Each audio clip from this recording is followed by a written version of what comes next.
Yeah, yeah. So we're good. We're good. So current slide. So here's where we're at. That's where I was reading Boom. from. This is these are the arguments at hand. And then, like I said, we'll go over the components. So if there's no questions so far, we'll go ahead and move forward. Oops, that's the wrong direction. So just go ahead and hit the right one.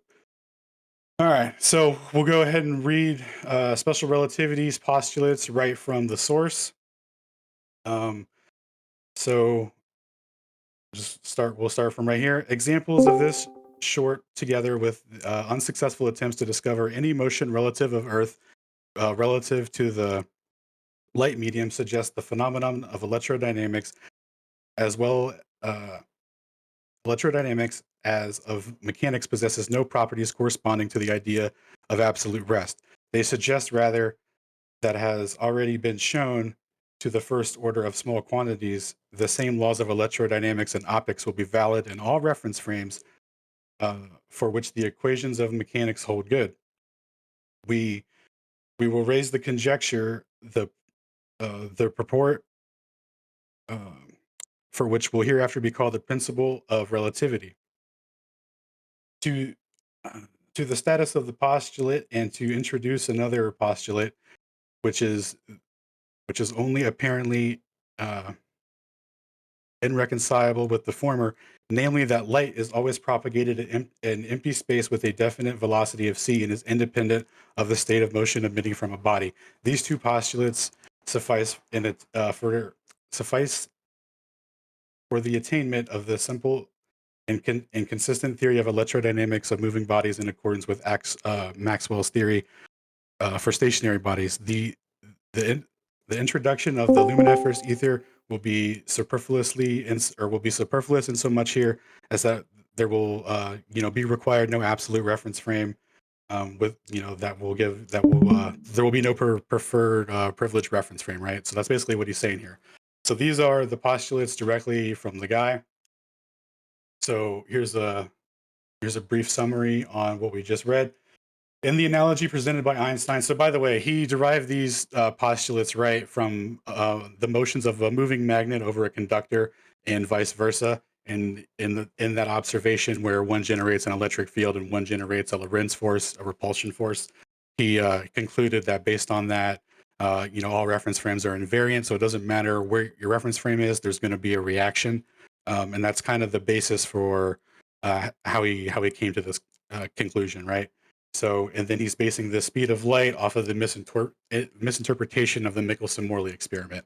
So we'll continue on here. So, in this analogy presented by Einstein, he explains that regardless of Earth's motion, the null result of the Michelson-Morley experiment is predicted by special relativity because the speed of light is invariant. This means that the speed of light remains the same in all inertial reference frames, and that is therefore there should be no fringe pattern detected in Earth's motion. In the case of the electrodynamic relationship between the respective motions of the magnetic field and the conductor when the magnet is in motion, and when the conductor is stationary, the magnet generates an electric field, which interacts with the conductor, inducing electromotive forces, EMF, and subsequently the electric current. Conversely, the inverse relationship with a stationary uh, magnetic field in a conductor in motion will induce uh, a magnetic field that results, basically the repulsion force. So they call that the Lorentz force when it does that. And then Einstein concluded based on that with this relationship with motion, that all reference frames are equally valid and that there will be a reaction either way. So here's a summary of that summary, just to further break it down. Special relativity is validated through co-opting the Michelson-Morley experiment, which failed to produce a fringe shift reading corresponding to a velocity of 30 kilometers a second. To their dismay, a reading of 5 kilometers to 7.5 kilometers was given. To give this measurement, to give the measured fringe the attribute, or to explain this measured fringe, they attribute it to instrumental air instead of an actual velocity reading, and they said that the speed of light was actually, invariant from that, and that's where Einstein derived that from. And keep in mind here, so these asterisks here, these measured translational speeds, 5 kilometers and 7 kilometers, are according to the scale derived for what they expected the fringes to be for the orbital velocity. So they didn't even actually measure anything moving at 5 kilometers a second. This is just relative to the scale that they made. To get perspective on that, because you're going to see that that because the Sagnac effect is linearized, you're going to see that there is a varying speed of light, and what they seem to measure corresponds with an ether wind. So I just wanted to be clear about the translational speeds. This is relative to the scale that they made, trying to on what they thought one fringe would be equal to. So they thought that one fringe would be about 5 kilometers a second, and then they expected that they would get about, what is that, like 5 or 6 um, of a fringe or whatever. So they were way off. But yeah, this scale is just relative to what they thought. And then so to continue on here, let's see. To explain the measured fringe, this is attributed to instrumental error, and they said that the speed of light is the same in all frames. This is claimed unsubstantiated, of course, because the Earth's assumed motion around the sun, and therefore there must not be a stationary ether to measure the relative motion from as an absolute reference frame. By claiming that the fringe is effectively zero, the experimental results could be interpreted as proof of an invariant, or proof that C is invariant regardless of the motion of the source or observer. Regarding Einstein's comparison of the respective motions of the stationary and moving magnets, another postulate is formed. All reference frames regarding electromagnetic and phenomenon in optics are equally valid. Regardless of your reference frame, the moving and stationary magnet conductor effect are produced, and it doesn't matter, although the mechanisms of what is produced are different. The claim here is that the speed of light is the same regardless of the motion or the observer, and that the electrodynamics of moving bodies provides a good analogy to describe the concept of all of reference frames and how the laws of physics must be the same, and that none of them are preferred because, uh, for one reason or another, there will be a desired relativistic effect. And then this is just adding clarity to the measurement scale. So we'll continue on, and this is a two-worded summary by Professor Jody Cooley, taken from her presentation. I came across this, and there's a couple slides that I borrow from this that give really good explanations to catch us up on the subject matter. So Einstein's postulates: the laws of physics are invariant for all observers in inertial reference frames. The speed of light is the same to all observers regardless of their motion. Okay. Transformations and covariance. So this is the rule book for these transformations, right? So we've all heard of transformations, equations, and all this stuff.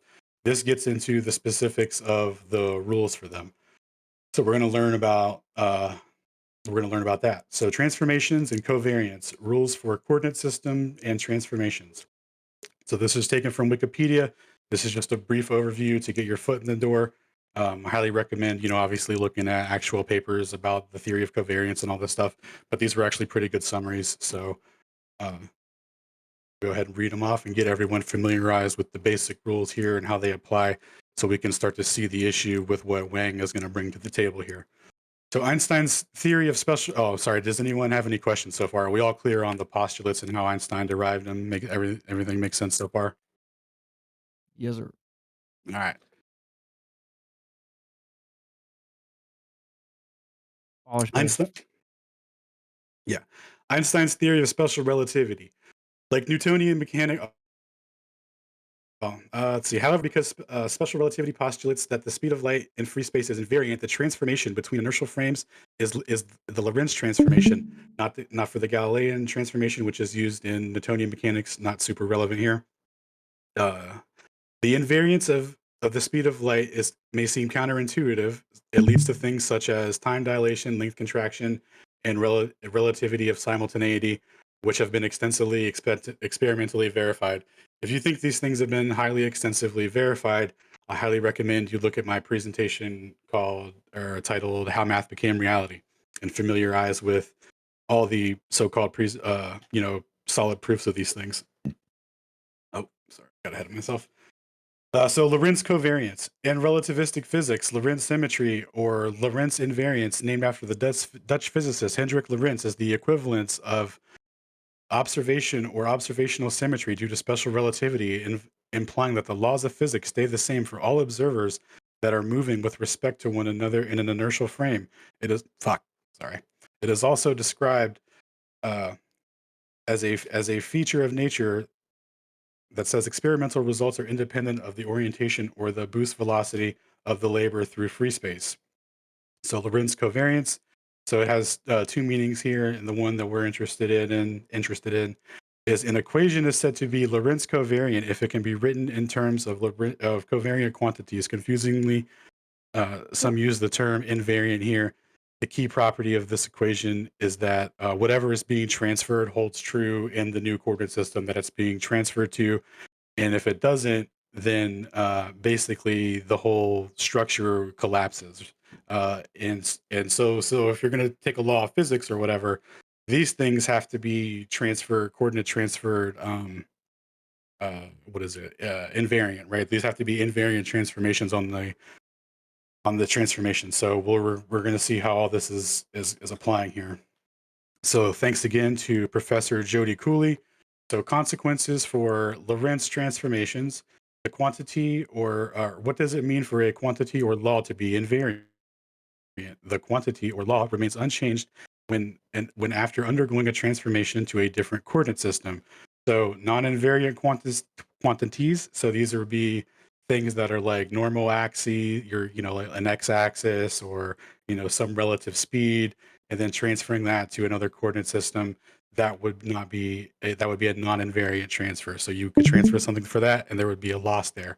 So when you do an invariant quantity, a law of physics, right? So some particular rate of acceleration or whatever, or mass attracting mass, for example, or C, um, then when you transfer to a new coordinate system, everything from that has to be an invariant transformation. There can't be any discrepancies. If there's discrepancies, that means that you're not doing it right, and the laws of physics aren't being represented accurately through the mathematic structure. And from that, there's not really uh, like a way to repair that. You'd have to like fundamentally start over with your postulates, right? Because if your postulates aren't true in nature, why would you continue to build a mathematic framework based upon it, where you say everything's true in this framework that I made up, where it's clearly not true in the one framework that we can measure, right? So it doesn't make any sense. So you're going to see the extreme of that moving forward here. So before we move forward, any questions on the invariance and transformation rules for that stuff?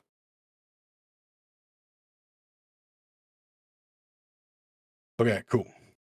So we're going to get into Wang's GPS paper now and apply what we just learned. We'll read through here some of the highlighted section. So the mathematic structure violations. The C in the ECI is shown not to be the same when transferred to other coordinate systems, when it should be invariant undergoing or under transformations according to Lorentz covariance. Going all the way back to Michelson-Morley, this non-invariance issue invalidates the justification to assume C and then transform to a new reference frame ad hoc to explain the invariance shown in the Michelson-Morley experiment. And what that means is, so you know how they originally said, hey, it's actually an error discrepancy and C is the same. Well, when they were proposing the reference frame system, they actually said if you transform to a reference frame on the sun, you'll you'll see that the device hasn't contracted, and that from our reference frame there's an actual contraction of space-time, and that's the mechanism that did the contraction, and only from the perspective of the sun would you see it. So the justification to even get into that sort of mathematical role play is dependent on the variance of C, and that's going to be shown not to be the case. So the abstract here, the successful operation GPS is based on the range measurement equation with the in the ECI system, and it is indicated that this, through all this, that the Segnac effect is not a relativistic effect, and that the relativity of simultaneity is also contradicted by the basic operations of GPS principle. So here Wang goes over the GPS range measurement equation to get us familiar with it here. So we got r sub r times t sub r minus r sub s times t sub s, and this is the coordinate system location of the of the transmission time, and transmission time, and then the coordinate system of the reception time, and then this absolute value is equal to c times the transmission time minus the reception time. Multiply those, and then you get the you'll get plus or minus to c, and that's what they're going to derive the accurate distance from using the range measurement equation. So now that I just explained what that is, we can get into the key points of the paper here. So let's see. The highly successful practice of GPS, especially its unprecedented precision of measuring distance under the order of millimeters, is equivalent to measuring time to the degree of 0.01 nanoseconds, and have proved the correctness of GPS's range measurement equation with the ECI reference frame. Based on that, we re-examined the fundamental problem in physics and all the principles of relativity that we just went over, and the fundamental unsolved problem in physics, the Sagnac effect. And we'll get into the history of that too as we move on, and then and explain why he has this weird opinion that the Sagnac effect somehow invalidates the framework of light that's given to us. So the Sagnac effect, which is extensively used in GPS, here we should emphasize 2 points first. The correct coordinate frame for the range measurement equation is the Earth-centered inertial frame. 2, the most GPS receivers are moving relative to the ECI ground receive stations. So the way that the ground receiver stations, airplanes, cars, etc. So the way the ECI calculates the motion of a ground, quote unquote ground receiver, right? It would be from the perspective of being at the center of the ball where you're not experiencing any orbital velocity uh, or rotation, and so you're stationary, non-rotating, and then the Earth's surface is rotating with respect to you. Now, if we're on a stationary, non-rotating plane, the same, like literal same coordinate system would just be with respect to an ether wind. And we can, and I'll get into that towards the end of it. But that's the other interpretation of this coordinate system and how it interprets motion. And we're going to, in fact, see that Earth rotation motion in the way that they're trying to describe it doesn't even exist. So obviously, the definitions for the position for the receiver at the reception time is important for a moving receiver, since the reception time and the position of the moving receiver is different for the position of a stationary receiver. And then he restates the range equation here. Let's see. Hold on a second. Okay. So the difference between now he goes in to talk about the difference between the how GPS derives distance and how you would traditionally derive distance, right? So the way distance is derived with the GPS is it's a time interval system based on the range measurement equation. So it's taking a snapshot of the coordinates and the time that it was sent, and then it's taking the time delay to get to the receiver and multiplying that by c, and then or subtracting that, and then multiplying that by c, and then that's giving the accurate distance. So the traditional way to do it would just be having 2 points on a coordinate system, and then at any particular point in time or whatever, you just know the distance between those two coordinate systems, right? Because you've already established the units for it. Uh, so the traditional distance is invariant for the coordinate transformation between two systems moving relative to one another, but the range p derived from the range measurement equation in the ECI is not is not invariant for even a simple Galilean transformation. So when you derive something in the ECI, when you derive a distance from the ECI and you try to apply it to even just moving the x-axis, just by applying a little bit of velocity to the x-axis, the distance messes up with just one coordinate or just one axis change. So he's saying just imagine what happens when you transfer it to the ECEF. It's not gonna even be close because it's already messing up at such a low level of transformation. So the variance of C, rescaling. Or does anyone have any questions so far? No, Uh, keep going. no, Or maybe not. as long as well, just make sure everyone knows, like, you have ECI, and that's being the inertial system. Right. Yes. I'm So sorry, you cut out a little bit. that's all I was saying. Is that the ECI is it's the inertial system? Yeah, the Earth centered inertial frame, and then the ECF is the GS87 ellipsoid that they say. So that the way they do the measurements on that is different because the way that they account for, they don't have a relative motion for that on there. So they don't have that fixed frame or whatever to derive relative distance or to derive the correct speed of C. So that's what's causing the discrepancy in the coordinate system transformation. That's what's being revealed here slowly. Boom. Yeah, you were saying that there've been a couple misconceptions that you've overheard or heard about from Yeah, some of the ballers. yeah, we'll get into those at the end because like some of them are going to be like self-evident because this is like it way undermines any attempt to even to try and explain it through relativistic means. But to even give it to the benefit, like I'll play ball a little bit and explain how like it's still not even the case. Um, Cool. but Yep. yeah, we're good. Uh, So we'll continue on here. We're all up to speed on the coordinate system transformations and how there's a Lorentz asymmetry going on, right? So it's not an invariant transformation. So we got a big problem here, and we'll continue on. All right. So the variance of C, rescaling that GPS time. Oh, I'm sorry, recalling that GPS time. That GPS is a time interval system that derives distance by an assumed fixed value for C, and that the time difference between the signal transmission time and the signal reception time difference is multiplied by C. It is in this respective coordinate system. C is shown to have a preferred direction of propagation, east to west, for a plane with a ether wind translate the motion of the sky, and west to east on a globe. It's just inverted based on how the math is derived on the way that you guys perceive. I'm sorry, that the way that the globe, the way that they explain the sky is that it's a counterclockwise rotation. So on a stationary plane, it just inverts. So that's the discrepancy there. Because the way that when you just research this through the glob lens, right, it'll be framed through west to east.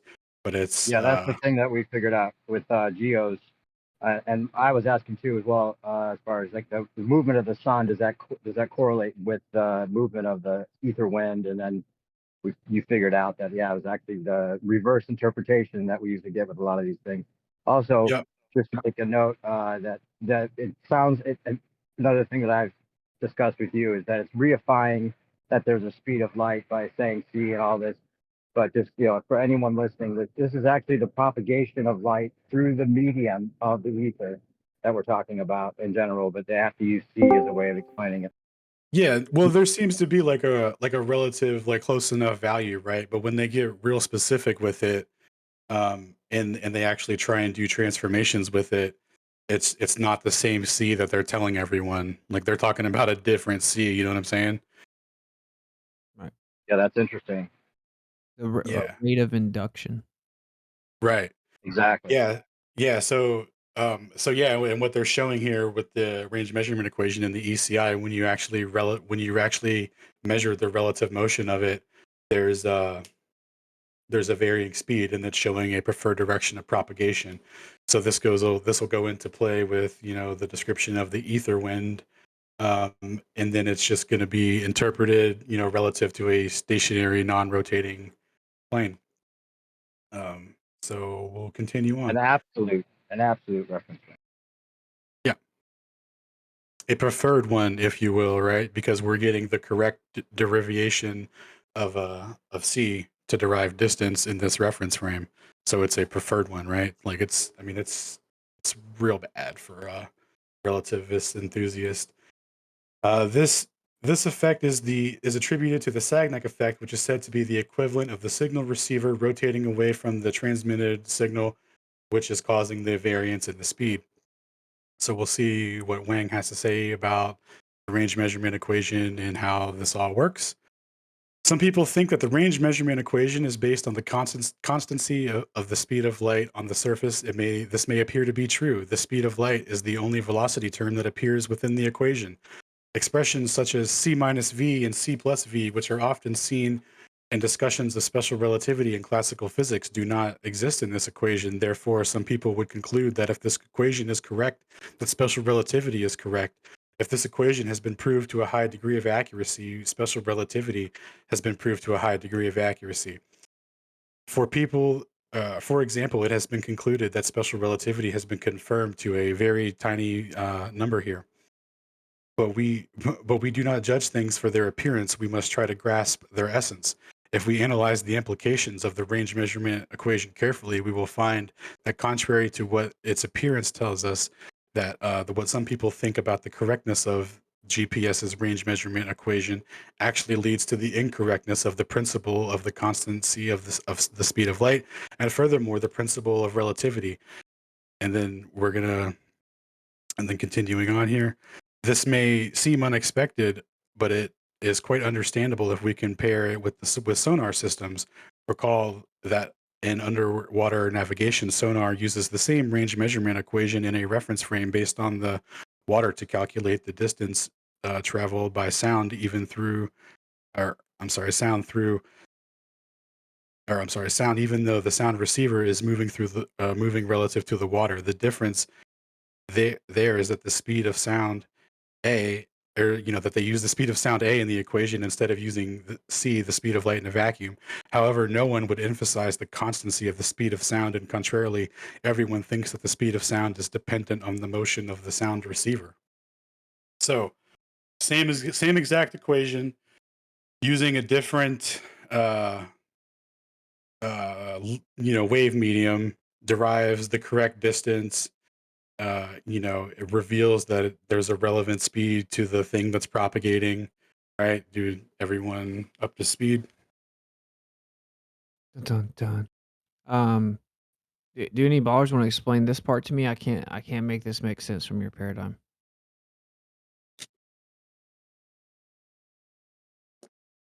Well, maybe Yeah, I figured I would make comments, make a specific comment rather than so many misunderstandings.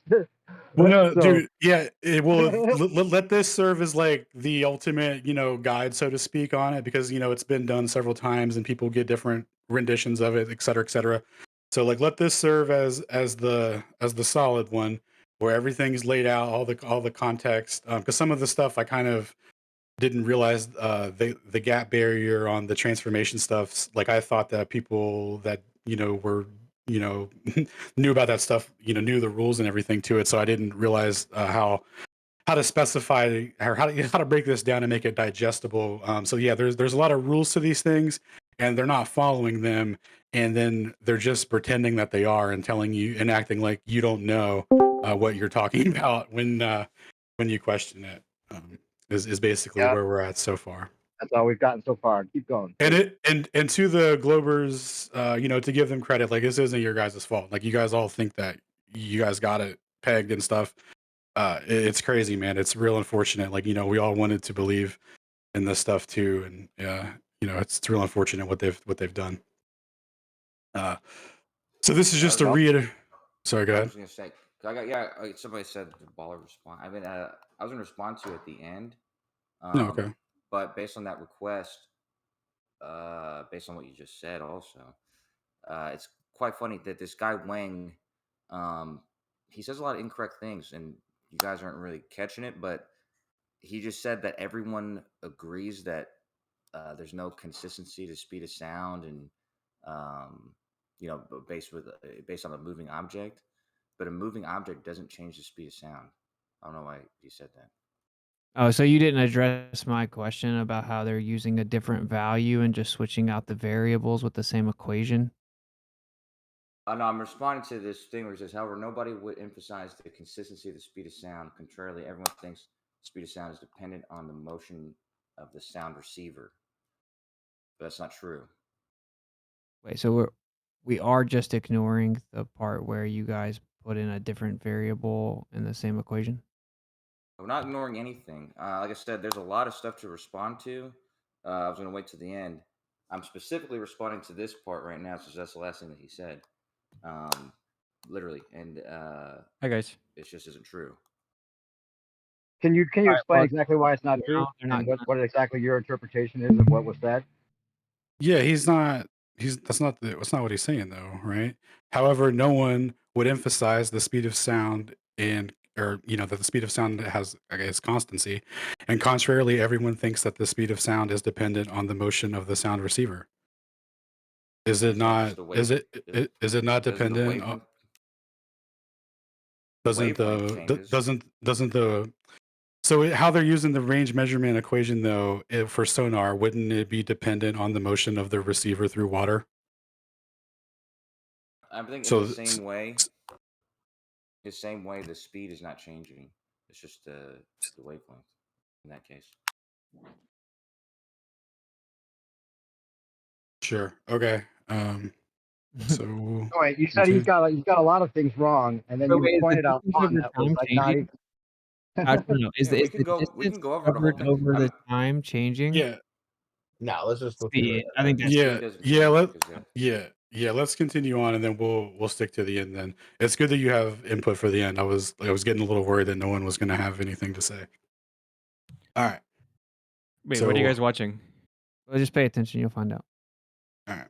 So just to go over how distance is derived again, how he was saying you have two coordinates, and then you just derive the distance from the coordinate system or whatever, and then the GPS time interval system, takes a snapshot of when it was sent and the time and the time of reception, and then you multiply the discrepancy by c of the reception time and the transmission time. So here in the ECI serves as a stationary non-rotating frame for the relative speed of electromagnetic propagation to be measured so that the distance can be derived determining the absolute values of the location and time of the signal source and receiver in the ECI coordinate system, and then subtracting the difference from C and then multiplying it. Uh, Using the ECI reference frame, C can be used to determine accurate distance down to the millimeter in this coordinate system. In this equation, the ECI is the relative velocity of C being measured with respect to an absolute frame, stationary non-rotating frame, right?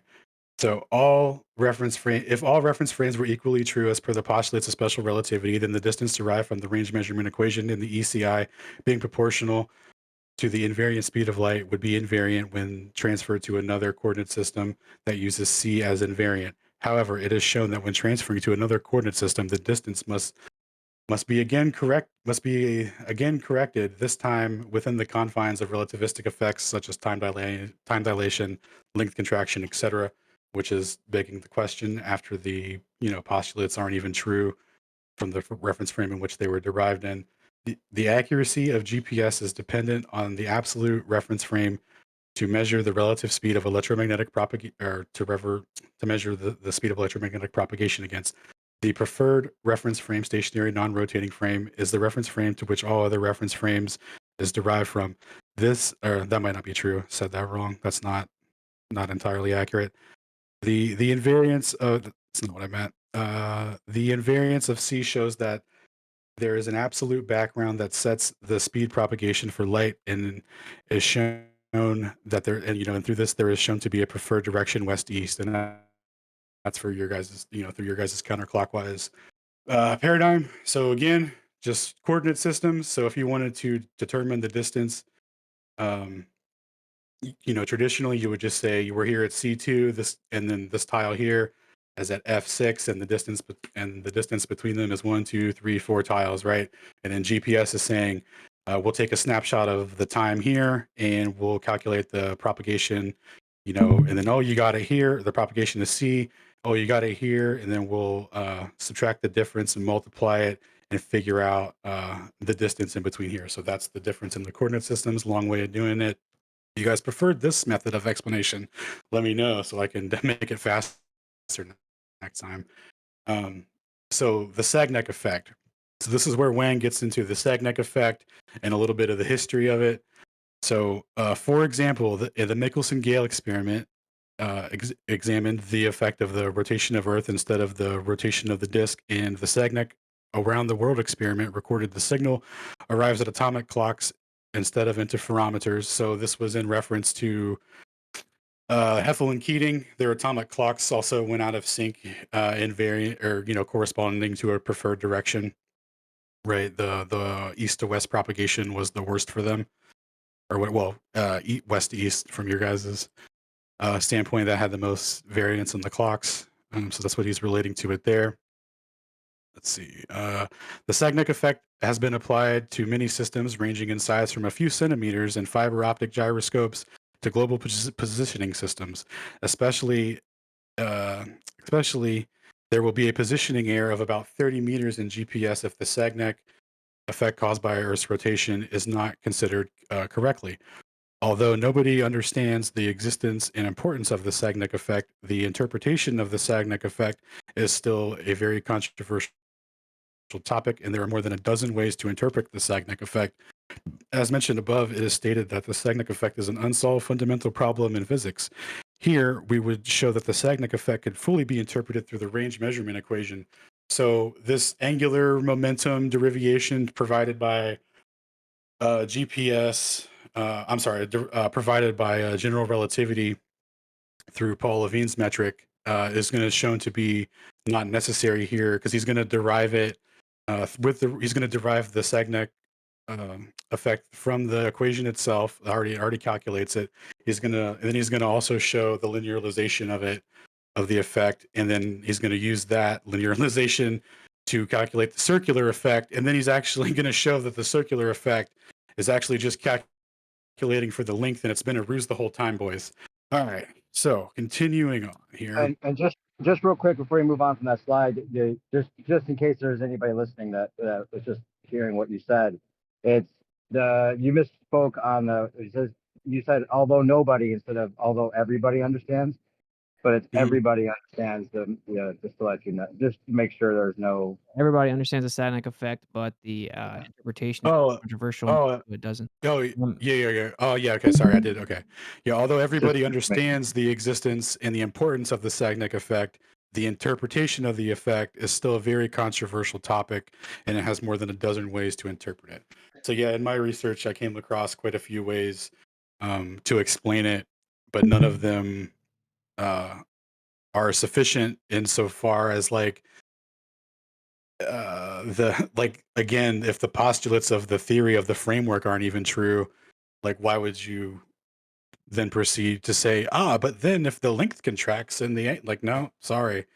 So like this is a lot of the crux of the issue here with this is that this is derived outside of relativistic means entirely and is shown to be, a literal ether wind preferred direction that you can measure when you use a preferred frame to accurately measure the distance.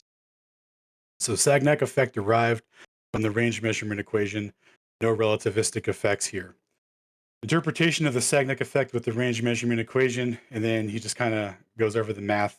So what he does here, so he takes he takes four GPS uh, receivers, right? In orbit or whatever, at a location around there. He basically builds a big Michelson-Morley device with GPS um, signals, and then uses the same equation to derive the exact same results that have already been shown, but just shows that the equation derives the effect the exact same way if you were to derive it from the circular effect that they say is explicit to the non-inertial frame of the rotating interferometer or whatever, right? So this is kind of what he's showing here with that. So the last expression is that the same results of the Sagnac experiment. This tells us that the range measurement equation used in GPS in the ECI can interpret can interpret the result of the Sagnac experiment perfectly. It also tells us if we utilize the real propagation paths in the ECI to calculate traveling times of signal, of the signals, the Sagnac effect is included automatically. So, yeah, there you go.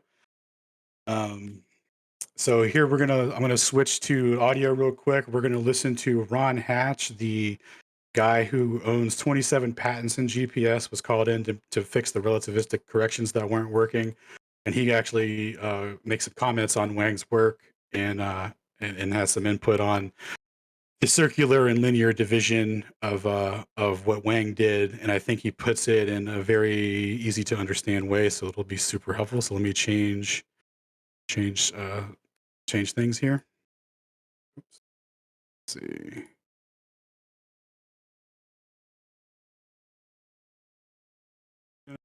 Okay, let me know if you guys can hear the audio. Oops, maybe if I hit play. Okay, a little more Solid. Yeah, we can hear it. All right, going in. one-way Sagnac effect on the Earth. The measurement is the result of Earth's rotation around the Earth. I claim that that's absolutely false.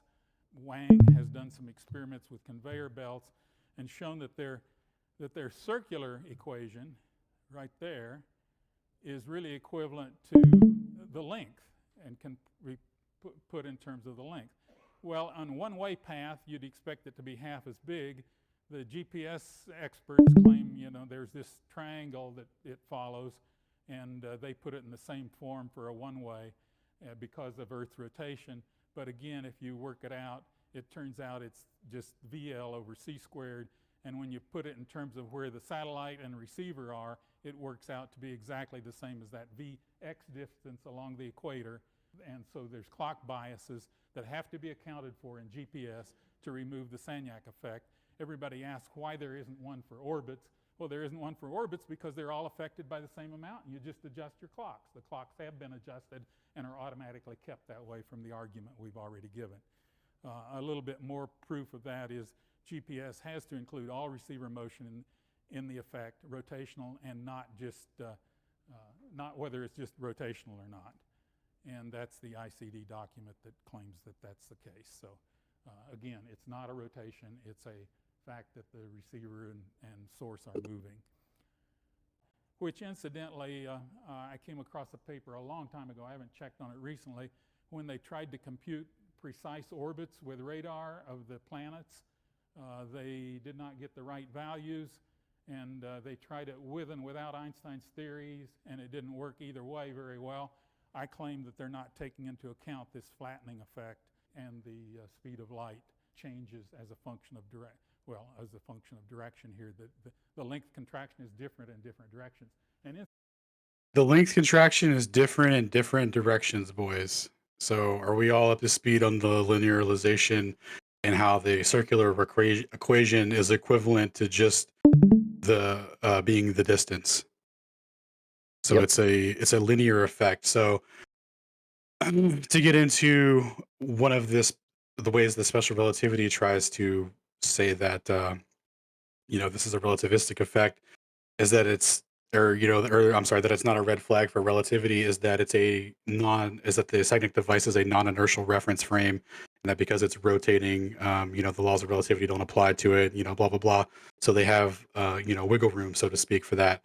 Now, what Wang did here and what your boy just laid out about all that is that that's not the case, and that the Sagnac effect is not dependent on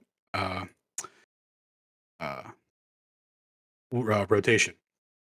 So it's within the confines of being, it's subject to relativistic interpretation, and so it's invalidating the postulates right there, right? So as long as we're all up to speed on that, I think he might have, I think that was it. So yeah, basically at the end there, he was just saying that when they did this radar thing, which isn't relevant, but he says that none of the equations worked with Einstein stuff or the Newton stuff, and that he thinks it was due to light having a flattening effect, and he's attributing it to that preferred direction, right? But he's not realizing that it's a stationary, non-rotating plane. He's still trying to interpret it through the globular paradigm. So, all right, so we all caught up on that.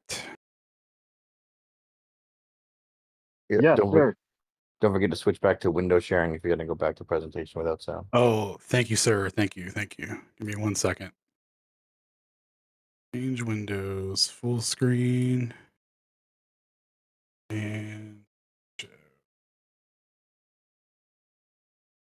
He was nailing it. oops. All right. So the Sagnac effect is a non-relativistic effect. The Sagnac effect is not a is not due to angular rotation with the confines by which general relativity attempts to co-opt the Sagnac effect is invalidated without GR's angular rotation solution provided by Paul Levine. There's no mechanism to explain the effect within general relativistic means. Wang demonstrates that in an inertial frame, there's a varying speed of light.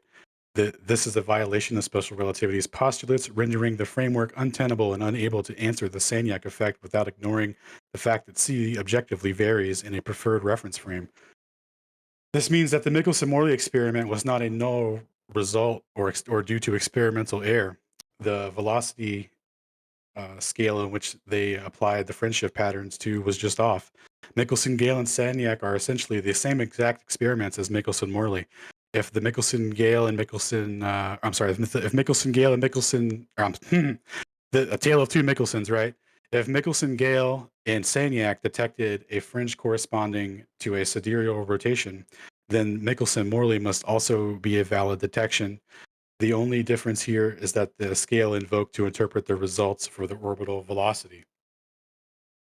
Therefore, it's completely unjustified to transform into a reference frame for an observer on the sun to theoretically explain length contraction that would have already happened in our frame to derive the correction needed to infer Earth's alleged orbital velocity of 30 kilometers a second from a 5 kilometers a second reading, and then to turn around and use the same fringe reading as a 15 degree per hour reading and correlate that to Earth's rotation relative to the latitude.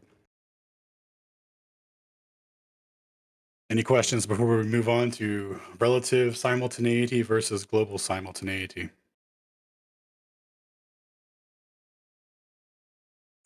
Okay, relative simultaneity versus global simultaneity. In any debate about the speed of light, the problem of simultaneity is always a focus. Thus, special relativity claims that relativity of simultaneity, which states that two events occurring at two different places which are viewed as simultaneous for an observer in a system, usually will not be simultaneous if viewed for an observer in another system.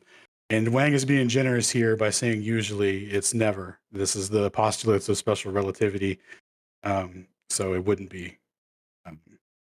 So keep that in mind. But contrary to this, simultaneity is key to GPS operations.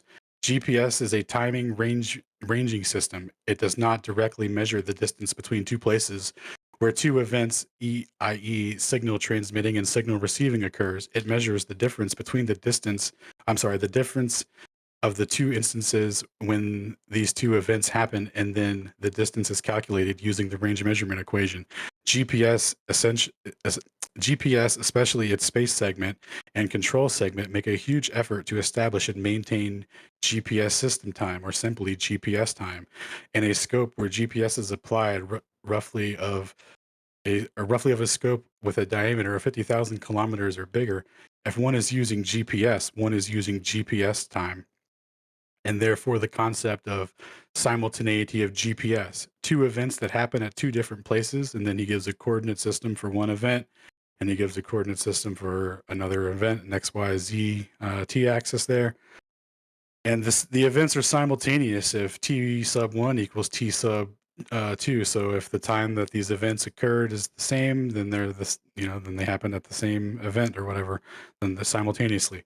This is true no matter who the observer receiver is, or where the receiver is, what the status is, what speed it is, or what speed it is. This is the basic operational principle of GPS. We call it global simultaneity. In a book about special relativity, the most commonly cited example about relativity of simultaneity is the example of the railway platform and the moving train. It says that two events, e.g. two strokes of lightning, A and B, which are simultaneous with a reference frame or with reference to a platform, are not simultaneous with respect to the moving train, and vice versa. But now GPS receivers have utilized extensively, but now GPS receivers have been utilized extensively on railway platforms and moving trains and lightning at two different places, A and B, conceptually at the same time, as the emissions of the signals of GPS from two satellites or two DGPS stations. In fact, if two GPS signals are emitted from two satellites or two GPS stations at the same time, both the GPS receiver on the railway platform and the GPS receiver in the moving train would acknowledge the two events. The emission of the signal would be simultaneous. Without this basic acknowledgement, the GPS receivers would not function at all. All right. Any questions on relative simultaneity? Yeah. So So what do you you s- got? You said earlier, can you go back to the other slide? Mhm. You said that he's being generous there, that he really meant uh, that two observers never agree on a simultaneous line, right? In SR. But my understanding is that if two observers are at rest with each other, then their lines of simultaneity are the same, aren't they?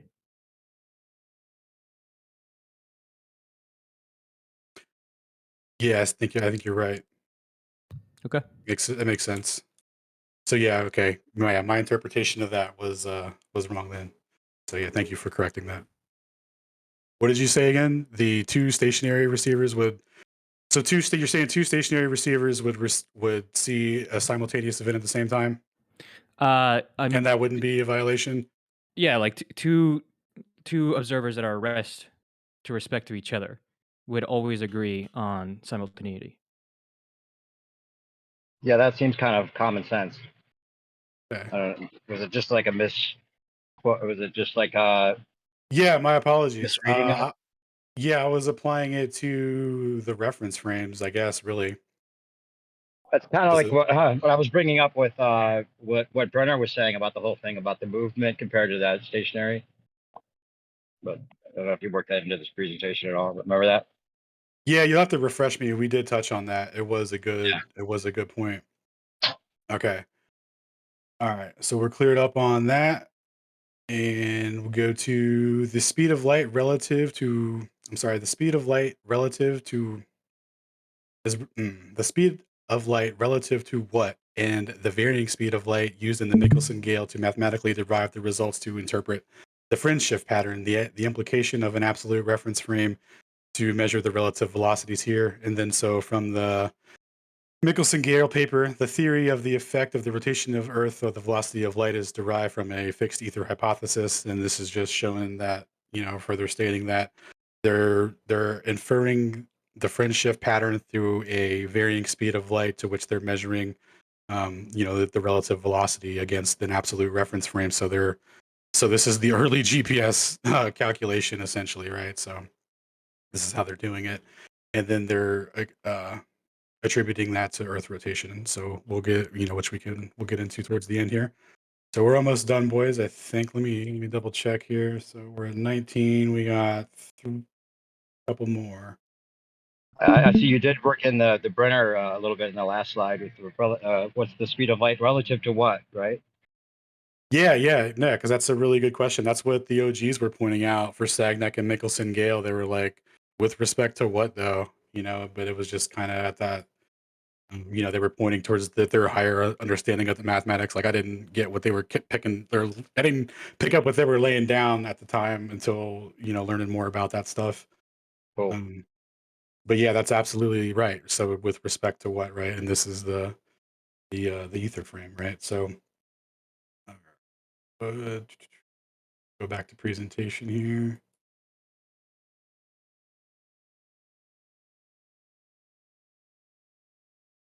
All right. So what is responsible for C's variance? Orbital velocity versus Earth's rotation. Another complete failure for the heliocentric model is that Earth's orbital velocity isn't compensated for the linear motion that would be experienced for Earth's rotation than when it's also orbiting around the sun. So if they're going to claim that the orbital velocity, or I'm sorry, the Earth's rotation at around 1,000 miles at the equator is being accounted for, that linear rotation, Earth's orbital velocity of 66,000, or was it 30 kilometers a second, isn't being accounted for in any way. And so the difference being, so if they're accounting for motion in that regard, right? If the Earth's, when the Earth's rotating into its orbit, this effect would have to be added to added to be an account if the rotation is truly what's causing the variance, and they don't have to account for that at all. So, and we'll just kind of show a representation of what that means. So Earth's assumed and never measured or accounted for orbital velocity of approximately 30 kilometers a second. So going around, and then the daily rotation, the angular velocity, or 15 degrees per hour, the translational speed, was 1,000 degrees or 1,000 miles per hour at the equator, which varies at latitude. And this is from a, which one is this from? This is from Gal. Don't remember. I'll look it up in a minute. Anyway, ether becomes very strange. So this is in reference to what you were talking about,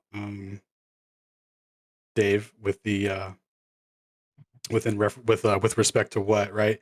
And then so Okay. this guy, and then so this guy makes the postulate that maybe there's a local ether that surrounds the Earth, and that's why it doesn't have to account for the orbital velocity, and it only has to account for a varying speed locally, right? Which is also, a complete violation of relativity to do that anyway. But like, this guy, threw his hat in the ring.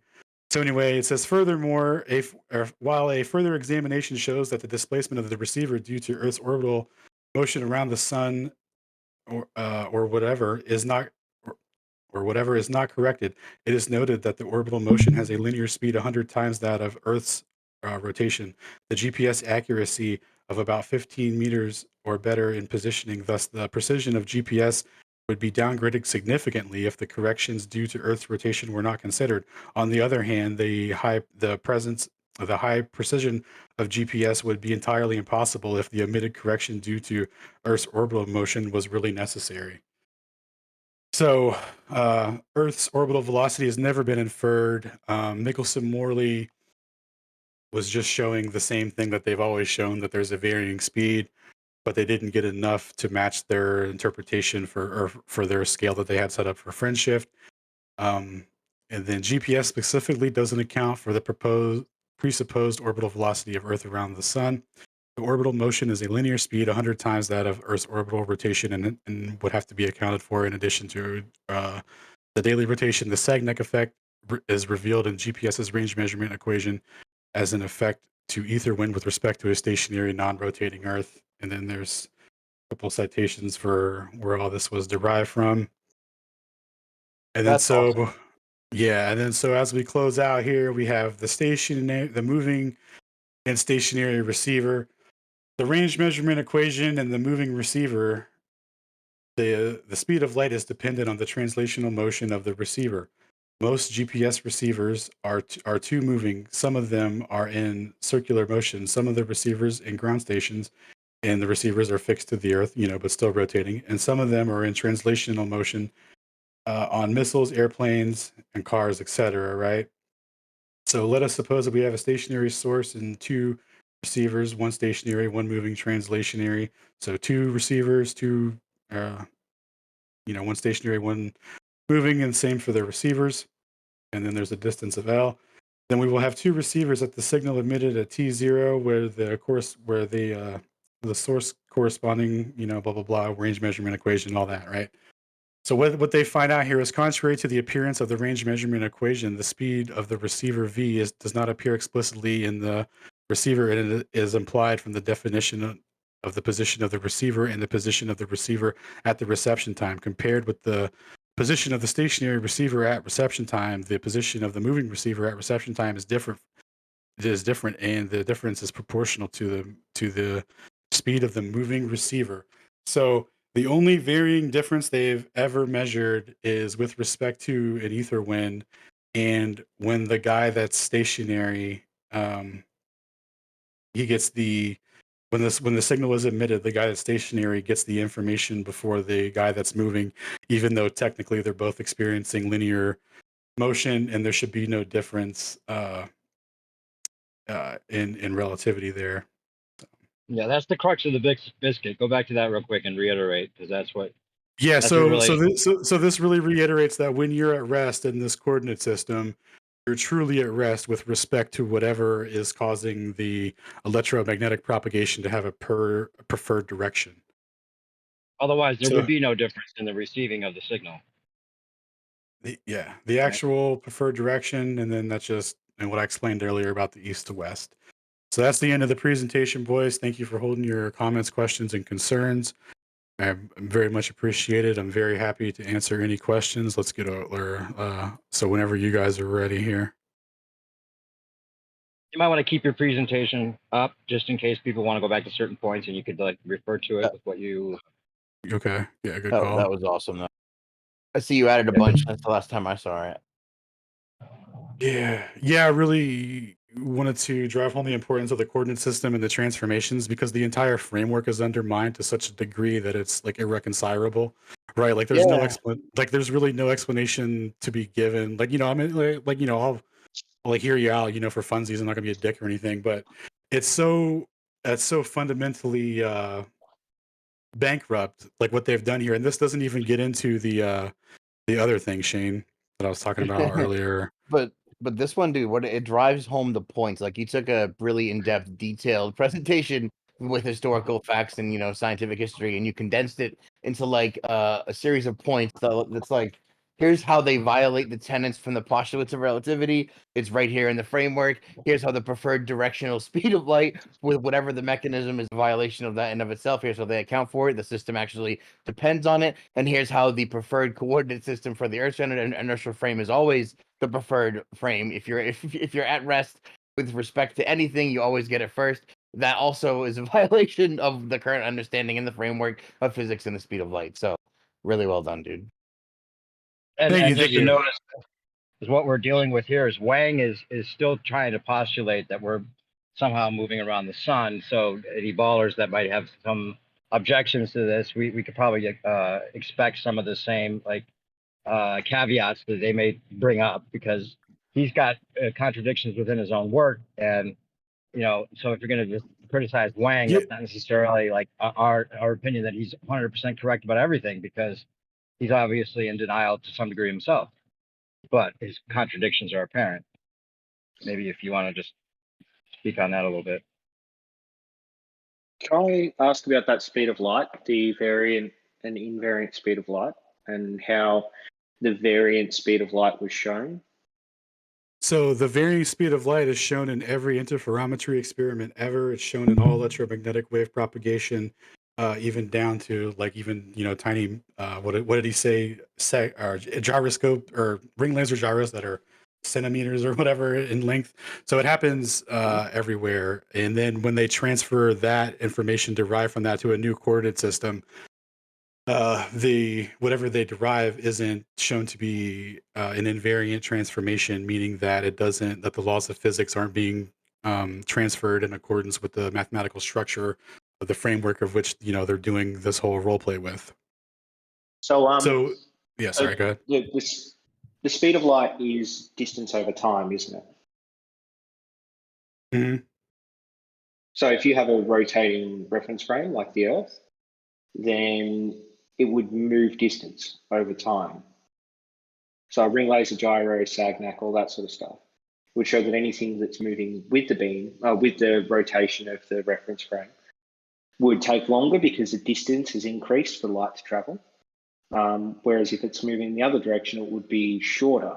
And that's why the speed of light, the constant c, is only ever calculated two-way, because one way can be changed through things like distance or even through moving through the atmosphere as it changes direction, which increases distance. Right. Well, that's Does that the make thing, sense? right? Yeah, that's the thing, though, right? So in the correct coordinate system where you measure the one-way speed, you accurately get a distance. And then when you transfer it outside of that, where you're, applying what your understanding is, that's where they have to make corrections because it's actually not shown to be true. And that sort of violation is the crux of it, right? I think you have to go over scaling invariance again. I don't think he gets what that means. Yeah, so I just don't understand the argument. So the argument is that the one-way speed of light is not constant, which that doesn't violate anything. Two-way speed of light is constant. great. And then if we take into account like the rotation of the object, we should be able to The use the two-way one-way speed oh, as if it's a yes. two-way speed, as if it's a constant. Yeah, so the Michelson-Morley measurement is a second order measurement, so it's the two-way speed, and it's showing variance there too. That's what's being obscured from you guys, and you're being told that that never happened. When Dayton No, Miller, we understand it happened. We just don't. We just think it was just like a variable that wasn't accounted for. if that's your takeaway from it, then that's okay.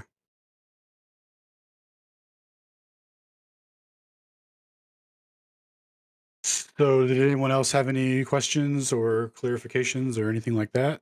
Feel free to ask. This is safe space and all that. No, it's not. We'll make fun of you if it's stupid. Nah, I mean I won't though.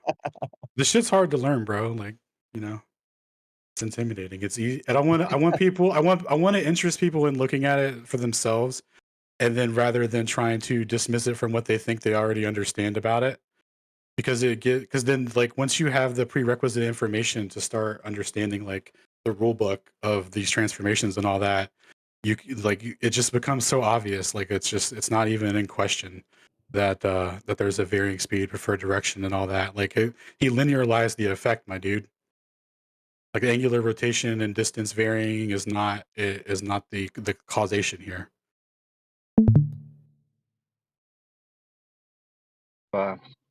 And again, not to reify the speed of light, because it seems, it's the rate of induction Yeah. through the ether that we're talking about, and that's the Bro, main difference. what was done was so egregious, guys. So check this out. They did Michelson-Morley with a fringe scale to 5 kilometers per fringe, and they didn't get Earth's orbital velocity. And what they derived was an ether wind relative to how far away it is to the what is it, to the center of it, right? So at the North Pole, right? So same situation with the globe, where you guys are like, oh yeah, the rotation of the globe, 15 degrees per hour, 1,000 miles per hour at the equator, et cetera, et cetera.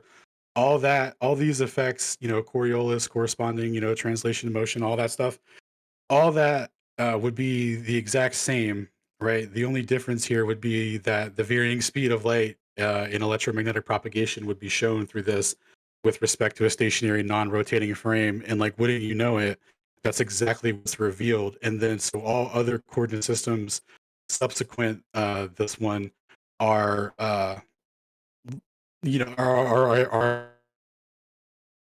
role play. Like I'm not trying to be rude, but it's like you're getting into a fantasy land where it's like, okay, now C is the real thing, and now we can make the coordinate system conform to C, right? So they're gonna take the coordinate system and say the X, Y, Z, T axes are all dilating, contracting, etc., due to relativistic effects to conform to the measuring stick that they just transferred into their coordinate system, which was shown to violate their Lorentz covariance. You know what I'm saying? So like it's like the ultimate reification fallacy, because then they'll turn around and say, oh, the Michelson-Morley null result due to experimental error was actually due to length contraction, and it's the exact amount that would be required if you were in this other reference frame. Like, nah, dude, see you laser. There's a varying speed, hands down. 2-way, 1-way, anyway.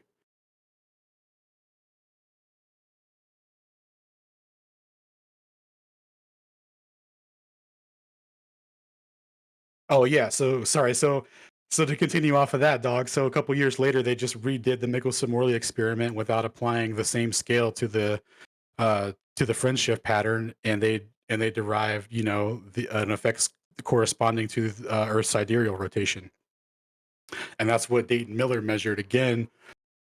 Repeatedly 5,200,000 times. A speed fluctuation change when corresponding with the sun. How would there ever be a translation of motion like that measured, through a coordinate system that is said to be an infinite vacuum of nothingness, dude? Like it's so, like I don't know. If anyone has any comments or whatever, but if not, I'm gonna dip out for a little bit. I'm super exhausted after this, but I'll come back. I'll come back. Oh yeah, okay. I'll stay on for a little bit, but I'm gonna end the away. thing then. We don't want to have you get accused of running away or anything yet.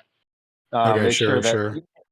even if some flat earthers in here that are still trying to grasp this have questions, like you said there was two C's, maybe you could talk about that a little bit and how Oh, how yeah. that Yeah, so the C that they're claiming that everyone's told is invariant and all that stuff, right? Um, we're told that that these laws of physics are true and all this stuff, and then so applying that with the postulates of relativity, where the laws of physics are the same in all reference frames, right? So uh, that's what they tell us. Like that's the final product of what these postulates set up for us, right? But in a framework where you measure against an absolute reference frame to derive relative motion, the relative speed of c is shown to have variance to it, and with that you can derive accurate distance in a stationary non-rotating coordinate system. And then when you transform that in accordance with Lorentz covariance, the rules that apply to transformations when transforming laws of physics, the distances should be the same because the c in the ECI reference frame should be the same c that's in the ECEF reference frame. So the transformation should be invariant, but when they transform it, the distance is inaccurate, meaning that they're not equivalent. And if they're not equivalent, then that's a violation of the entire structure, like to a devastating degree. Right. That right there shows the preferred frame. And if you have an invariant transformation from a coordinate system to a coordinate system, it means the distance, i.e., in this case, the variable c, should in fact be the same and constant no matter what. And the fact that it's not, and they have to invoke sorts of adjustments and corrections in the non-preferred coordinate system after a transformation says it all, if you know what any of those words mean. Yeah. So And this doesn't. does that Sorry, mean go that ahead. C being invariant and having to be transformed between like two different reference frames? Are you saying that shows that C isn't constant? C isn't constant, and and the laws of physics are not the same in all reference frames. The entire framework has been violated by this, up to and Well, is including the that because principles. like Sorry, if go you ahead. have two reference frames and two receivers or whatever, and in one reference frame it calculates distances X and in another reference frame it calculates it as Y, that would mean C is invariant? If the distance derived from the first coordinate system, when you transform that to another coordinate system, if the distance derived is still accurate, then you're good to go, and the assumed value of c is good. It holds true. But the distance No, that transformation shouldn't be shows the that it's case. not. If you're transferring, like if you've got a observation in a different reference frame, you have to transform it because you'll have contraction applied to it. So C will still be, if you're within that reference frame, C will be constant. But if you're looking at it from a different reference frame, C will be different because it's experienced contraction. Yeah, I think you should maybe go back and watch it again and revisit that and see if it Why? becomes clear as to why that's not the. Well, I just explained it like ad nauseum. I have a So question Okay, after you're done with it.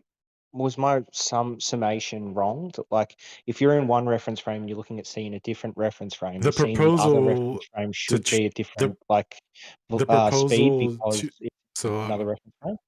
the proposal to even transform to another reference frame and invoke length contraction is proven to be something that's not.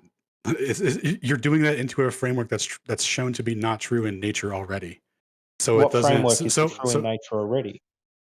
the What part of framework in which they're using the ECI and the range measurement equation to measure the varying speed of light, which accurately derives the distance, which shows that the varying speed of light can't be transformed into a coordinate system that says that the speed of light is invariant, and all reference frames will reflect this because it doesn't. Yeah, I think So, that's just you misunderstanding what speed is. If I something's in see. motion, then the distance will change for whatever's measuring the speed. And if So the distance changes, that if you means the one-way speed will be different. So that's why we use two-way speeds, because then we can average out those two speeds and come to the constant of C. So in the two-way speed, it's the same. It's the same derived thing. Like so. Maybe you okay? So maybe you should email Wang and tell him that like about what you think. and maybe he can explain it to you, because But the was answer my is that you're transforming into a system that isn't true. It's not real. It doesn't represent reality. That's the problem. The laws of physics in this system are not shown to be true. yeah, but if I can show that invariant speed that you keep claiming is sorry, that variant speed that you keep claiming is actually invariant, and you've just misunderstood some aspect of calculating the speed and something that will affect the speed one way, then that would mean that there's no problems with anything and that Wang's incorrect. He's just confused one way and two way, because one way can have changes to the speed because of distance changes. So here is the I've read second. his paper. Yeah, 1 second.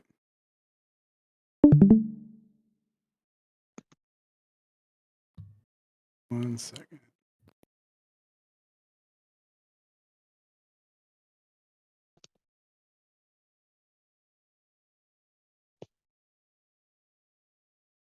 I do want to ask you a question, Alan, when you're done. Yeah, go ahead. All right. All right. All right. Here's a link to a video of the guy explaining the linearization of the situation. Okay, there's no relativistic framework to interpret this from by which you could invoke anything from. Isn't that just an appeal to authority? No, it's appeal to trying to get you to understand the situation that you're not getting. It's just to help you understand it, not an appeal to authority. What was wrong in my summation? One-way speed of light can have distance variation due to motion or even atmospheric condition. So that means a two-way speed of light, once The averaged out, should give us a Michelson-Morley constant. experiment does the same thing too. It all varies, dog. Like, do you not? It's all showing a variance. All right, man. Well, Look, just if for you the don't want to have this discussion today, did I'll you just go on mute. That's fine. Yeah, did you say that there was another question? Well, I was going to say that just the layman's understanding of this, as far as what we're talking about with the speed of light, what Wang seems to be showing, as well as Dayton Miller and some of these, and you're deriving from a lot of this information, that maybe both of them aren't necessarily spot on every single case, but the overall understanding of this shows that we had the only way really to interpret this is with a stationary Earth and an ether wind that has a preferred direction of east to west, and that takes care of all that hits all the marks, right? That and then there's this reinterpretation and reconfiguring of it that they have to do to fit it into the idea that it's the Earth moving instead. But the contradictions are like blatant in that they can't have an absolute reference frame if the Earth is actually moving, right? So there's like some, if you've touched upon that throughout your presentation, but just for anyone else hearing this, it's not really about the speed of light. It's the rate of induction through the ether that really answers it all, and that's what the takeaway is from what I understand so far. Is it's the ether wind that we're actually identifying, and then to skirt around that, they can call it a local ether wind, like Wang does, and then it still keeps the idea that we're moving around the sun or whatever. But then that doesn't work because of the three-ring laser should actually be sensitive enough to get that measurement as well. And then there's like, I don't know, if you want to just kind of reiterate what I was trying to say there, Alan, or maybe so like Wang was alluding to, in my research, I found, and this was even before I came across Wang's work, is that, the Sagnac effect, surface level narrative appears to be, pretty cut and dry. And they give various different ways to give quote unquote solutions for it. But at the higher levels of understanding of it, these people are still arguing about it and publishing papers about it, and it's still in contention. So this what this effect shows, bottom line, is electromagnetic propagation has a preferred direction. It's faster east to west than it is west to east.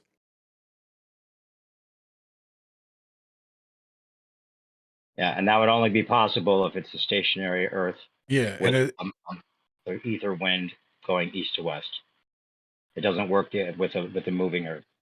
Yeah, the Earth's orbital velocity has never been measured, not even close. And in fact, they just took they just took what they keep getting as the sidereal rotation, and then just told you guys, didn't apply the same fringe scale to it, and then told you guys that it was the sidereal rotation instead, and that due to length contraction, you can infer mathematically that the Earth's orbital velocity was measured in Michelson-Morley. It's like, dude, the amount of what's it called? The amount of like reification fallacy to the extreme is just like insane, especially considering before they utilized the framework, they were well prepared to throw out the results and say that they were null due to instrumental error, even though they were, well accurate enough. Hey, if you go back to your chessboard analogy there, if you go back to that slide, like, could you explain it again? Like, okay, so then if they're taking that distance now, wouldn't both slides have to, like, just explain it again? Like, if the Earth were moving, then both these squares would have to move, but that doesn't happen, right? Right. So exactly, dude. So F. So the traditional distance, the way that they would derive it with the coordinate system, right? You have your coordinate system established. You have the location of this thing, F5. You have the location of this thing, C2, right?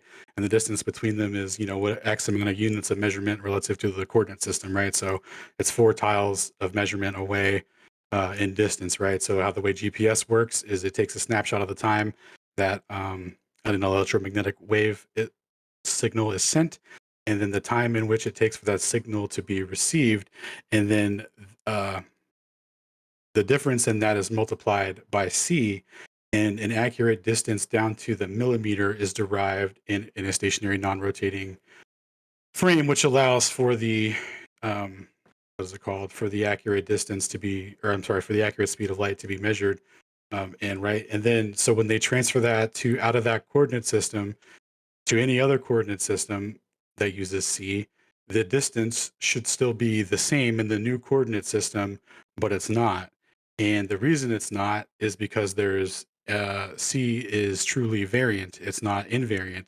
So to then apply it to wait, hold on. Wait, real quick before C is not necessarily truly variant. C is affected by its rate of propagation through the ether wind.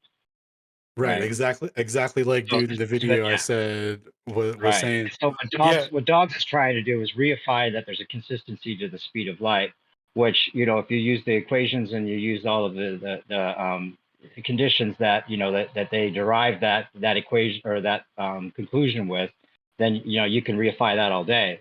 But the problem is that we have an ether wind that's affecting the propagation of the light or the rate of induction. So then that shows that there's actually an ether wind, which is the main point. It's not about the constant speed of light, because speed of light is totally a reification of the model in general. It's not there. Maybe there is no speed of light. It's just a rate of induction. It's useful. I mean, it's a quantifiable rate of induction, sure, but it has practical uses, and it is like measurably constant, except in these specific instances where it's not. And if you ask them, they'll be like, yeah, of course, it doesn't apply to this specific instance, but it definitely works everywhere else. Right. Did you understand my pretty simple explanation of like the speed of something changes because of the distance? Right, real quick. We're not saying that the speed of light varies. It varies because of the medium, right? The medium's affecting. Yeah, so you guys are presupposing an ether, right? Well, not presupposing. This is showing that it works with an ether wind and a stationary Earth, and then another explanation isn't available. Yeah, that framework is that framework is what provides the mechanism for the discrepancy, right? So it's not like a presupposition. It would be a presupposition to assume that there's no ether and that the framework coordinate system that you're going to jump into has an invariance of C in all reference frames, including the one that you're jumping out of. So like that's it. So like I really don't know. Like if you can't get past that point, I think we should probably let somebody else talk. No, I have gotten past that point. I understand your argument, and I'm almost entirely positive that the problem is that you think that we should be able to measure the exact same C, regardless of which reference frame we're looking at from our reference frame. But that's not in No. relativity. That's why Lorentz That's not- contraction's in not- relativity. That's a misunderstanding. It is. That's not even his point. No. It's because there's an absolute reference frame, bro. You can't do that without you can't have that if the Earth is actually moving. Like I was gonna say, Why? well, that's why I had you bring up this checkerboard or the chessboard here, Alan. So explain it again with like, okay, so you're getting that distance from the one square to the other square, right? Now, if it was a moving Earth, both squares would have to be moving at the same rate or a relative rate to each other, right? I don't know if Alan's still here. Maybe he went Yes. to get some water. You know what I'm saying? Yeah. Right? So if the way that they're deriving their results were actually consistent with a rotating Earth, with the axis of rotation of the Earth, then the results would be different. How? Show it with the chessboard. Like you would see both squares moving, right? And because one square is absolutely in one position and the other one is moving, that you know that one is at absolute rest, and they can't have their special relativity where any reference frame is as good as the other. What? Well, no. Special relativity says that all reference frames are as good as any other, but the That's what I said. varying. But yeah. Oh, I'm sorry. I misunderstood what you said. Then I kind of Yeah.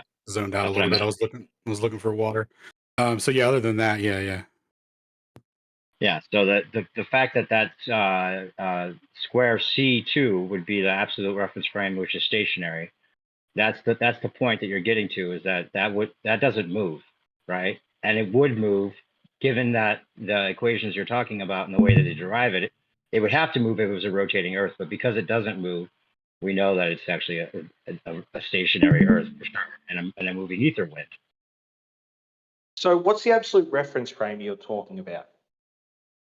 The absolute reference frame is the way that you mathematically measure what is it, relative motion. So like that's all they're inferring by the reference frame, right?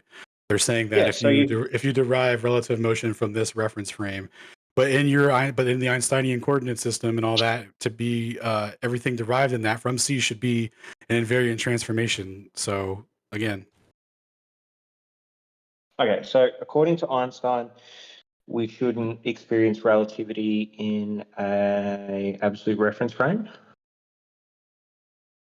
But what's the actual absolute reference frame you keep referencing? he says that that there's no preferred reference frame, meaning that in this exact example, if there is shown to be a law of physics that doesn't carry over with a transformation, then that invalidates the framework.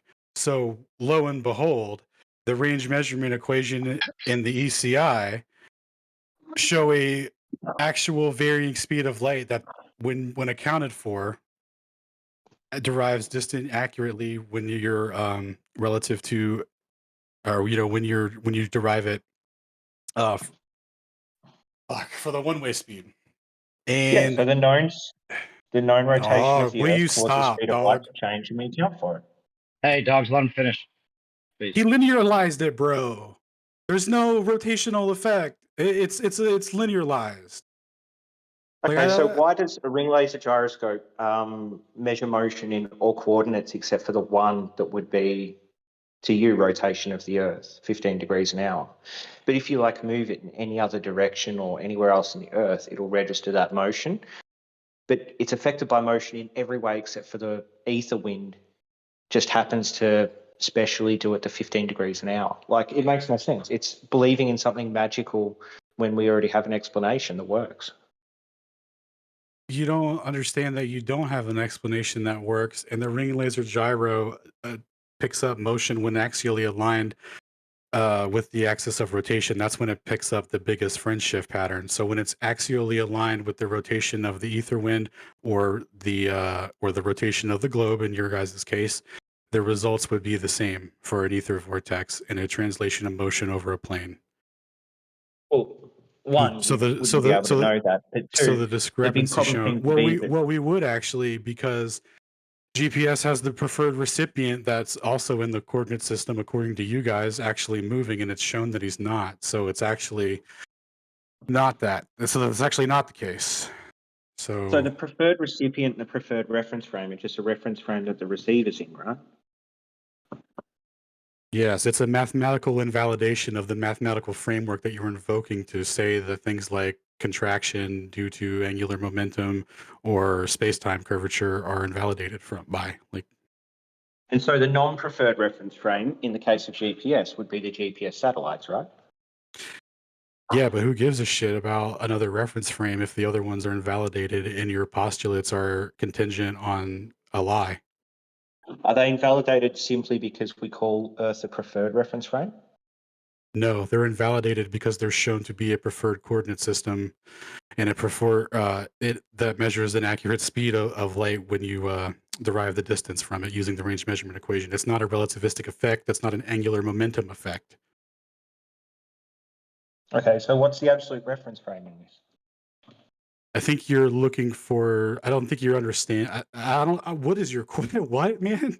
Just stop Dog. talking So to dogs. Is my Yeah, advice. Dude. yeah. I Stop You talking. seem to be saying. I can't. Just one You more time. need Just one more time, and then I can go away. It's fine. One more time. 0 more Don't- times. Just Don't go give him straight one into more the. time. Yeah, there you Yeah, go. So- 0 times. Just go and rewind. I can't anymore. Let me You were just you were say- the only interaction, so I was kind of doing it for the class. But Well, like, You know what? I'm surprised Kosho's not here still, or is he? Did he leave? I don't know. He said he had some stuff, but he might have more questions now, or like different questions now. He'll probably go ask some other Globers what his reputation should be, and then get back to you. Is he in the room still? I guess I wouldn't be surprised if he disappeared, but seems like he did maybe. Kosho, you still here? Anybody? Any other even flat earthers have some questions that we could try to just explain this again so that Dogs doesn't have to be the only person that's just reifying his model to try to. Dave. Give me just one more go at this. Just one more. So the no. idea is that in reference frame 1, the preferred reference frame, which is Earth, you have the GPS speed. Oh, sorry, the preferred speed of light. And then you'll also have another speed of light for reference frame, whatever, the non-preferred reference frame. And that you have to, they're different speeds, and you have to do some form of transformation in order to get them to match up. Is that what you're trying to say? Or should I just go away?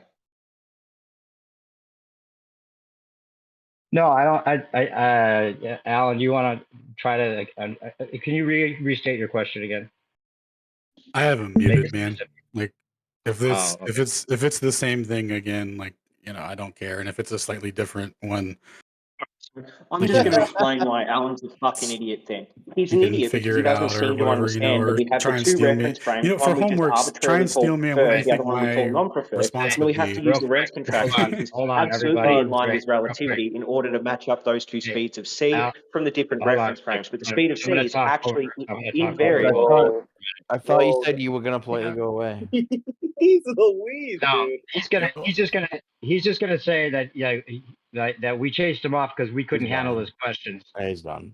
Okay. Oh, I mean, I'm okay with that. Like, I can live with that if he can. So, Yo, Alan. what up, G? For future reference, though, don't mute someone. Just like turn them down, so at least you see when they're lit up and talking, so you don't talk over them. Oh, okay. Yeah, Yeah, dude. I apologize.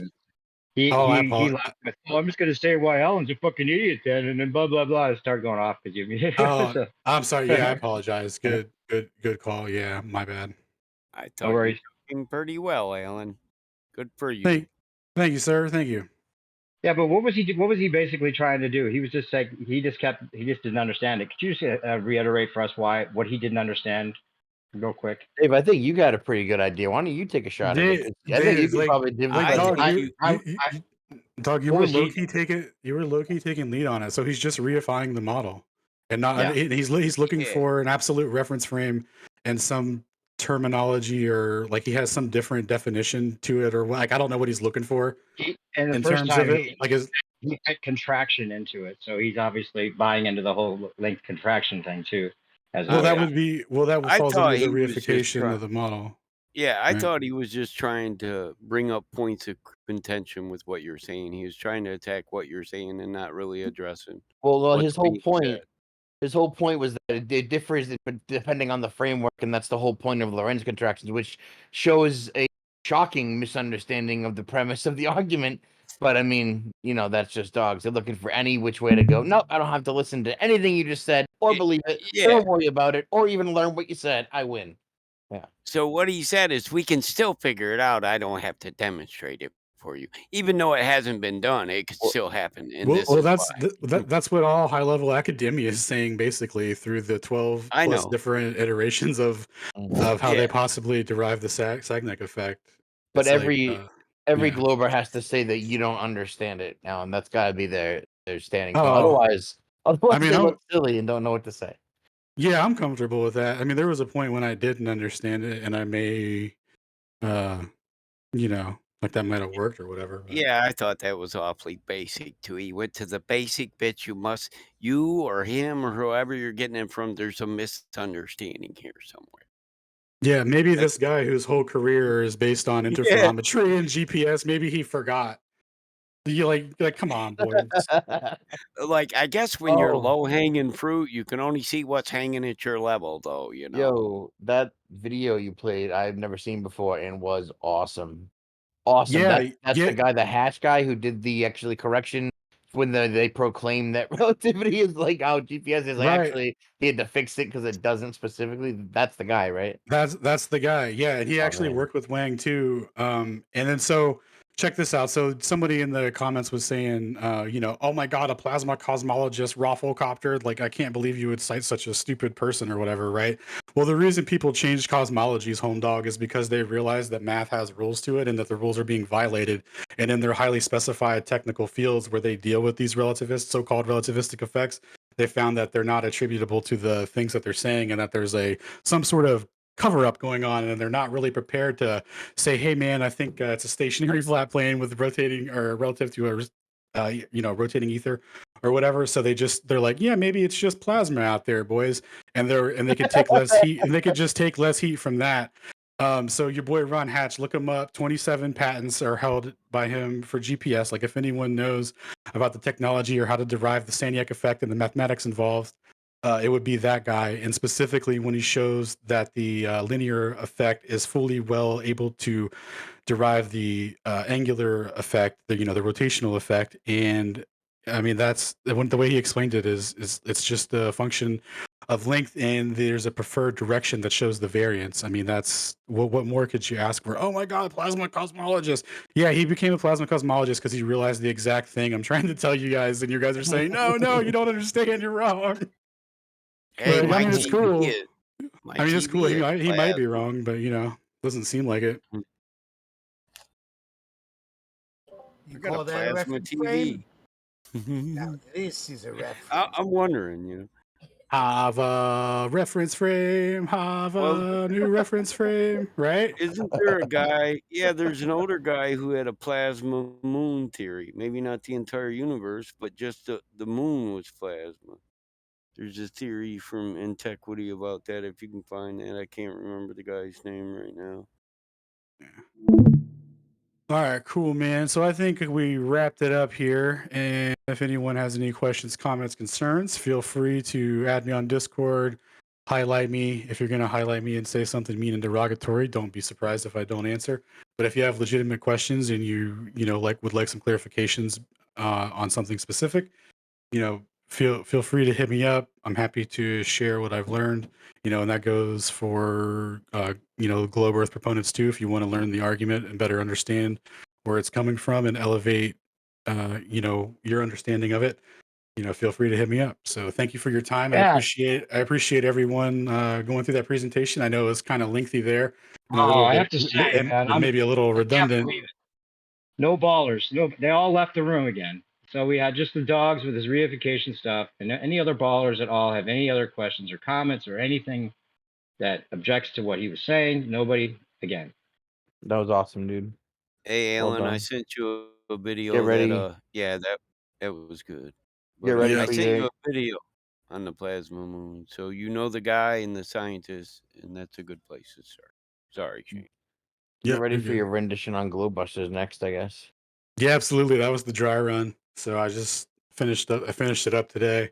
I think that's pretty much covers everything I wanted to cover in it. Did you guys think any like feedback? Is it too lengthy? Any parts need cut, moved? Was it all kind of coherent, straightforward, and how I laid out the summary and then the components all Yeah, and all you should cohesive? look into that guy because when you were talking about it, I'm remembering watching all his plasma moon theories. So they'll probably coincide, which is collaboration, more than one person. You know? Right.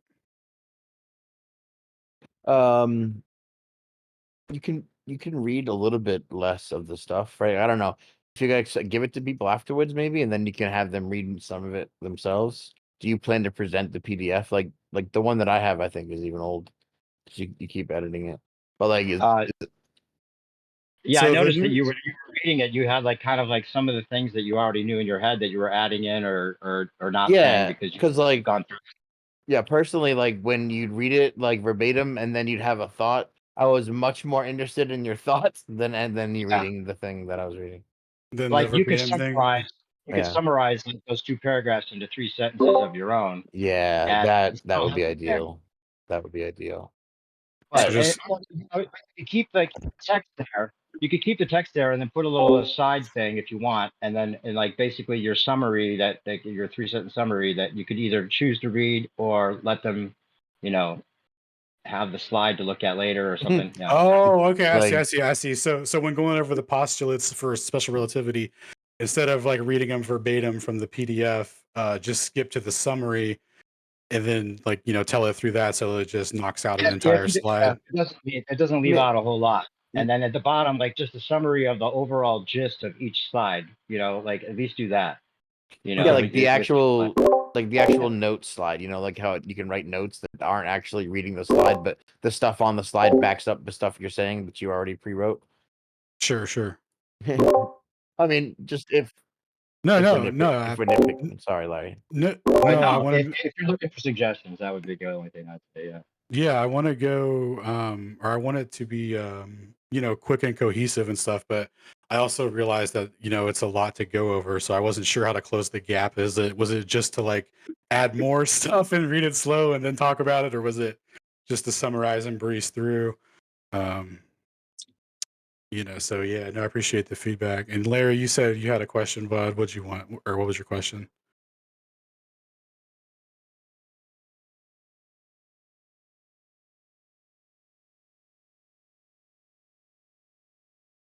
No, you can absolutely upload it. I'm gonna have a recording of it too that I'll upload on my channel. But yeah, absolutely, man. Do whatever you want with it.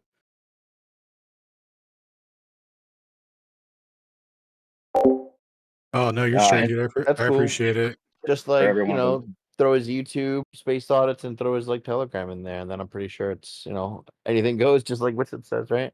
Take it, use Yeah, it, just do whatever you want. I just got yeah. a quick question. Alan, do you have like a Google document or something that you've or could you put it into a Google document form so that we could just at any time open our phones and have all the information that you've presented? Like, because I want to talk to some people in real life about this and just run it by Yeah, them. so And yeah, so if you have Telegram, I upload PDF versions and PowerPoint versions of this, so you could just download the PDF version, pull it up on your phone, and then slide through it like that. Is that kind of what you're looking for? perfect. Yeah, yeah. I'll get the Telegram from somebody. Yeah, I'm cool. I'll driving right drop. now, but yeah. Yeah, cool. I'll DM you the link or I'll put Boom. it in the thing. Yeah, oh, you got me. Thanks, Shane. Appreciate it. So yeah, just hit that up, follow it, and yeah, it'll be up there soon. And then yeah, you could just reference it from there Thank you. to Yeah, the PDF is pretty awesome. Right, which is just like the printout of all your slides. But by itself is a hell of a thing. Like now I can loosely talk about it and make the argument and quote the same stuff and just